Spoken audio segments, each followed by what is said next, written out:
Salam sahabat Nusantara dimanapun Anda berada.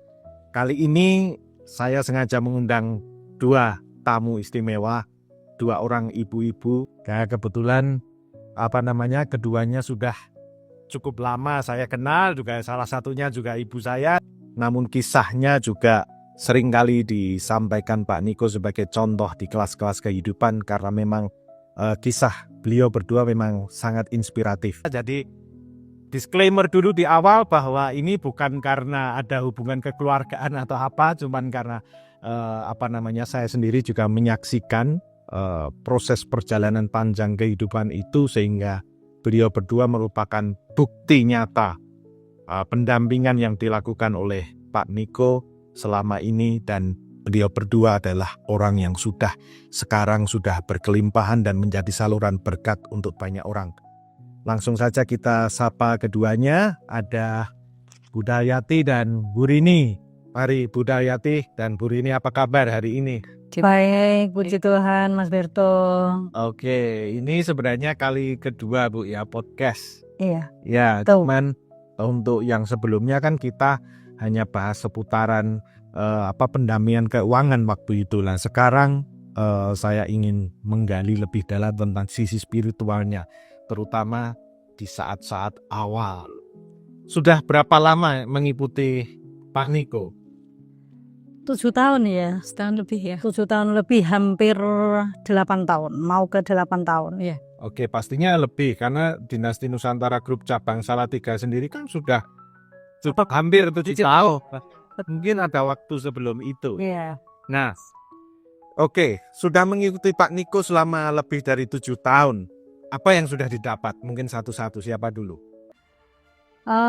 Banyak sih. Ya, jadi banyak ya. Jadi terutama secara spiritual, Mas. Itu kami dapat itu banyak ya. Saya menyadari bahwa saya itu orang awam ya. Jadi saya tidak begitu paham tentang spiritual gitu ya.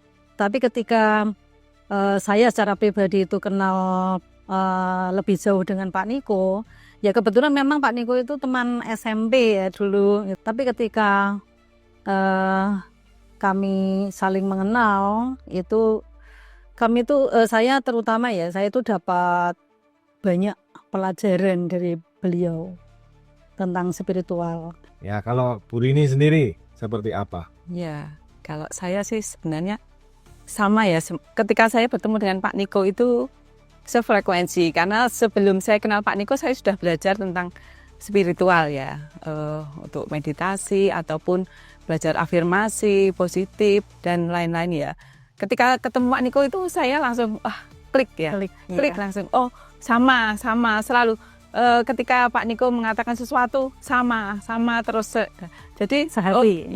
Sehati. Iya. Jadi memang sefrekuensi dengan Pak Niko. Kebetulan ya, semua bukan kebetulan ya, karena memang ketika kita bersinergi dengan orang-orang yang sefrekuensi pasti akan ketemu ya. Nah, di situ background ibu-ibu berdua ini mungkin bisa diceritakan dulu pekerjaannya apa gitu. Malu sebenarnya saya menceritakan. Cukup hari itu kita yang ingin tahu di situ. Ya saya dulu ya begini ya. Saya itu guru honorer. Honorer. Ya, honor atau honor ini ambil. Ini. Pendidikan apa? SMK. Jadi SMK swasta yang pada waktu itu memang gaji saya itu jauh di bawah UMR ya. Jauh loh Mas. Di bawah UMR, dan ya pokoknya tidak cukup lah untuk mengcover keluarga kami yang pada waktu itu masih ada suami yang sakit parah, kemudian anak-anak itu ada anak 3, semua itu butuh biaya.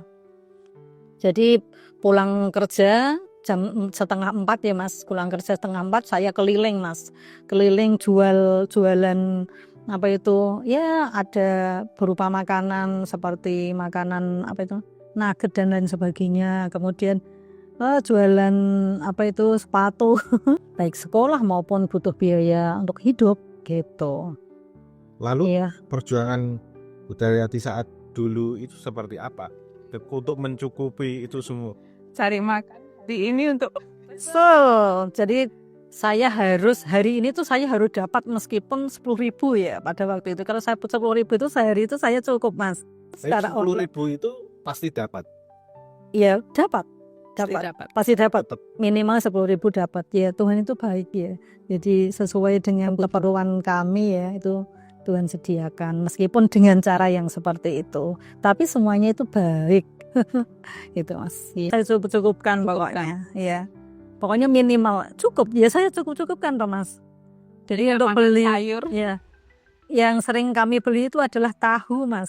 Tahu ya. setiap hari ya. Setiap hari. Makanya kan sampai hari ini tuh dengan tahu itu anak-anak kami itu sudah ya familiar ya dengan tahu itu gitu. Tapi puji Tuhan itu ya bagian dari perjuangan ya Mas ya itu. Oke, Bu Rini sendiri seperti apa? Kalau Bu Rini kerjanya di toko emas ya. Basicnya memang keluarga peremasan, jadi ya kebetulan aja terdampar di toko emas. Ya sama dengan Budalyati, tapi lebih lumayan sih, Mak. Lebih lumayan Bu Rini. Ada standar UMR. Meskipun standar UMR, tapi kebutuhan kami juga banyak ya Bu. Karena ada yang kuliah, ya ini Beto dulu waktu itu kuliah, adiknya juga. Yang satu masih kecil juga butuh biaya yang tidak cukup cukup besar ya. Jadi waktu itu memang ketika tanggal 10 itu kami sudah koma ya. Sini Cima. Cara Pak Niko bilang itu 10 koma, tanggal 15 sudah harus pinjam pon di toko seperti itu. Itu sudah rutin kami jalani ya. Untuk itu ya, justru itu ya memacu saya untuk saya bisa kepingin kerja sambilan ya. Waktu itu memang saya sering ikut kerja sambilan ya, MLM ataupun apapun yang menghasilkan uang saya selalu ikut karena untuk cover ya, menutup kebutuhan yang tadi kurang. Karena memang ya dari suami memang sudah memberi gaji ya, tapi kan yang mengelola untuk hari-hari itu kan kita istri ya, jadi harus cukup ya. Kalau tidak cukup bagaimana ya, ini kita mengolah otak bagaimana. Saya berusaha ya karena memang kita seorang perempuan ini memang punya beban. harus jawabnya besar ya. Ya meskipun dengan doa, tapi ya puji Tuhan tadi ya kita bisa ketemu dengan Pak Niko, DNG ya. Puji Tuhan semuanya ini jalan keberlimpahan bagi kami berdua ini. Nah, oke, kalau kita bahas awal-awal masa-masa saat pertama kali bertemu Pak Niko kan belum ada YouTube-nya seperti sekarang Mas Basuko, bahkan itu ada. Lalu apa tadi yang membuat yakin selain mungkin kata-kata Pak Niko yang wah ini satu frekuensi, wah ini visinya sama. Dari Budalyati sendiri juga luar grup teks bahwa Pak Niko adalah teman SMP. Apa yang membuat apa yang ditawarkan Pak Niko dan sebagainya lalu disambut dengan baik? Ya, yang disampaikan pertama kali itu visi misi beliau. Visinya itu Pak Niko itu kan dulu punya kerinduan. Kalau yang saya dengar ya punya kerinduan itu ketika dia kan hamba Tuhan ya. Yang saya tahu itu dulu dia itu hamba Tuhan, kemudian punya kerinduan jika itu diberkati Tuhan dengan luar biasa, itu dia akan memberkati banyak orang. Jadi hamba Tuhan tetapi memberi makan domba-dombanya. Yang saya dengar seperti itu sih Mas. Itu bukan kan itu yang diberi makan dombanya, tetapi gembala yang diberi makan oleh domba-domba ya kita beri makan oleh domba. Ya, seperti itu. Okay. Iya. Kalau saya pribadi itu kan visi misinya beliau. Saya sering mendengar apa yang disampaikan Pak Niko itu adalah untuk pelayanan ya, pelayanan sesama begitu. Itu kok saya cocok gitu loh. Ya salah satunya yaitu tentang doa yang 21 hari itu loh Mas, yang sudah banyak dikenal oleh banyak anggota dan juga terbukti ya. Setelah saya melakukan doa 21 hari itu, keajaiban itu benar-benar terjadi. Dan puji Tuhan ketika kami praktekkan berdua doa 21 hari itu ya salah satunya ya memang terwujud. Dan secara finansial juga cepat sekali harapan-harapan dan keinginan kami untuk kenaikan finansial itu sangat dahsyat. Belum ada setahun apa yang saya harapkan itu tercapai, bahkan sudah lebih. Cuma kalau dari segi yang sudah didapat tadi sudah disampaikan spiritual, oke, dapat. Terus apa namanya secara material juga oke. Setelah mungkin yakin bertemu Pak Niko, apa yang Pak Niko minta untuk lakukan sebenarnya? Langkah-langkahnya seperti apa? Prosesnya, termasuk yang doa 21 hari tadi menarik. Semakin mantap untuk pelajaran spiritualnya Pak Niko itu semakin memantapkan saya untuk lebih saya jalani dengan rutin.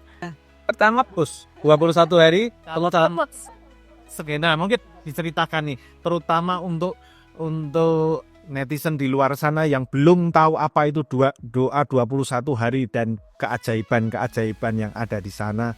Mungkin Ibu berdua ini saya kasih waktu untuk share. Silahkan. Ya, pertama-tama ya, Bu, ya kita memang ditanya Pak Niko waktu itu ya, pengen penghasilan berapa?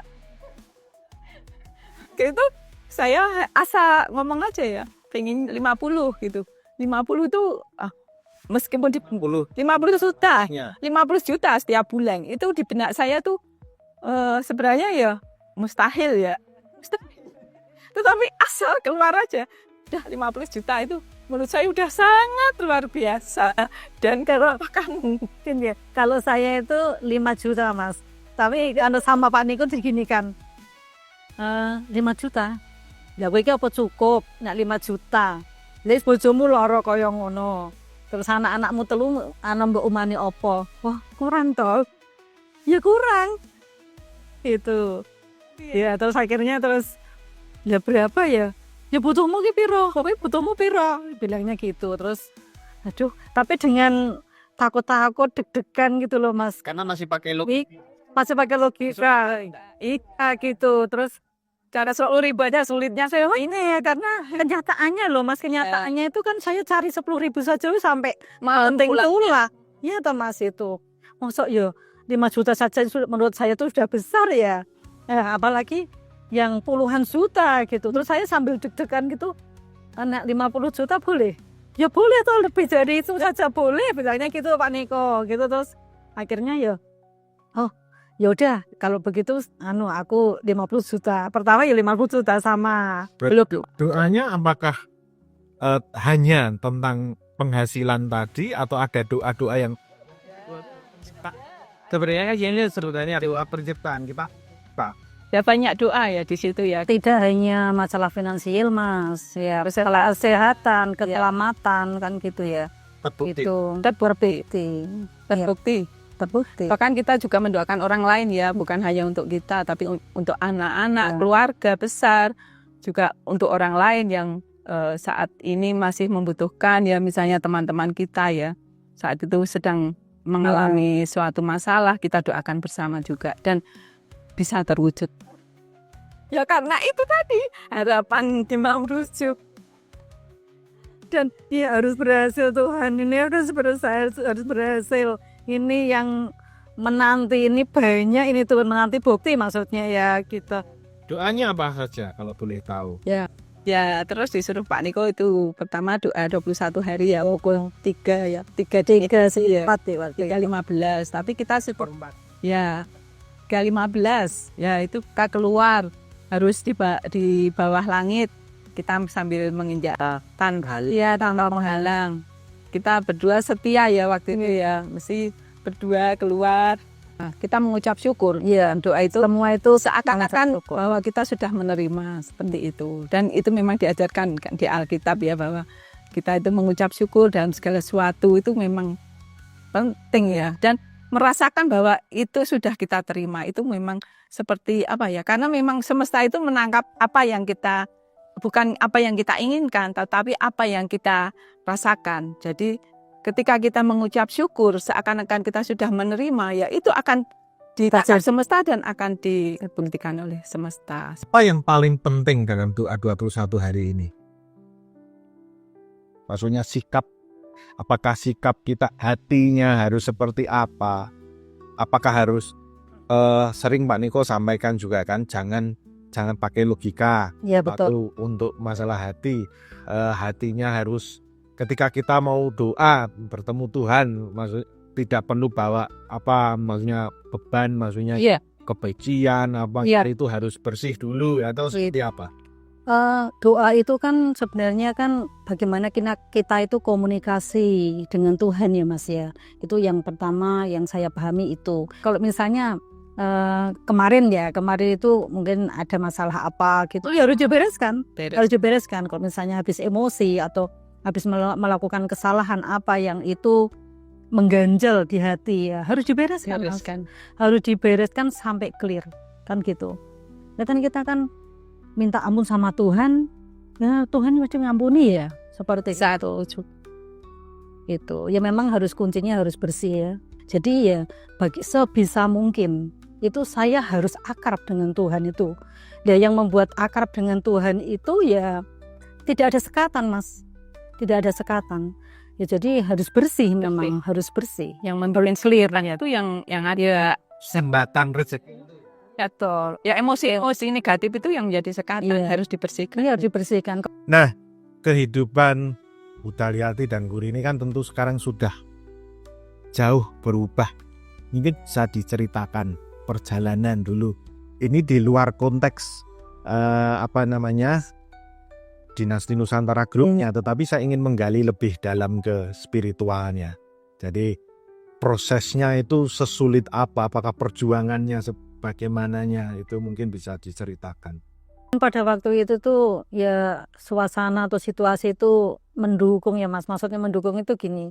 Kami berdua itu kok kebetulan juga diperhadapkan dengan teman-teman atau sahabat-sahabat yang sebenarnya tanda kutip itu butuh pertolongan ya. Dan pada waktu itu kan kami tidak bisa berbuat banyak kan gitu ya. Itu sehingga hanya kasihan ya, cuman hanya bisa bilang kasihan dan doa gitu. Lah itu membuat kami tuh semakin terdorong gitu untuk kami harus berhasil. Kalau kami berhasil ya kami akan bisa up action gitu loh. Seperti itu. Ya, mungkin Bu Rini mau menceritakan dulu. Ya. Memang dari awal ya kita itu istilahnya babat alas ya, karena kita adalah cabang pertama ya. Nah, di situ waktu itu belum ada testimoni, belum ada apalagi media ya. Kita sendiri aja belum nyata ya di hasil yang diperoleh dari kita bergabung dengan Dinasti Nusantara Group ini. Jadi kita itu mau cerita itu ya cerita apa ya, wong buktinya juga belum ada. Tetapi kami sungguh karena yakin benar-benar ya. Yakin karena sosok Pak Niko. Iya, saya mengenal Pak Niko itu dari Hutaliati ya. Waktu itu memang saya itu berprinsip ya, hidup saya itu selalu mengandalkan intuisi saya ya. Jadi intuisi itu bagi saya itu suatu terang ya, suatu cahaya yang menerangi jalan hidup saya dan kompas bagi jalan saya ya. Jadi benar-benar ketika saya melihat sosoknya beliau ya Pak Niko, sosok wajah figurnya Pak Niko itu saya langsung amin gitu ya. Di dalam batin saya itu amin, klik gitu ya. Jadi ada ketulusan. Iya, ada ketulusan yang saya baca itu benar. Dan ketika kami ngobrol dengan Pak Niko itu sama, visi misi yang kita punya itu sama ya. Jadi Pak Niko visi misinya tadi diberkati untuk menjadi berkat bagi banyak orang, itu cocok dengan kami berdua. Maka dengan visi yang sama dan intuisiku yang kuat itu tadi memantapkan untuk kami berdua itu jalan bareng. Ayo kita pasti bisa gitu. Dan akhirnya ya puji Tuhan, meskipun dari awal itu ya dengan jerih lelah yang tidak mudah ya, kita door to door ke rumah orang ya, bahkan di kantor keterbatasan yang ada ya. Keterbatasan ada, hasil masih terbatas, motor berdua, hujan-hujan, panas. ya petolak orang ya, karena memang baru ya, bagi orang awam kan memang baru dan belum ada testimoni tadi ya. Akhirnya tapi kami dengan visi misi yang sama tadi menguatkan jerih lelah kami ya, kami melihat di depan itu sepertinya itu ada harapan yang luar biasa seperti itu. Mari walau Cinawi pastilah sungguh terjadi. Mari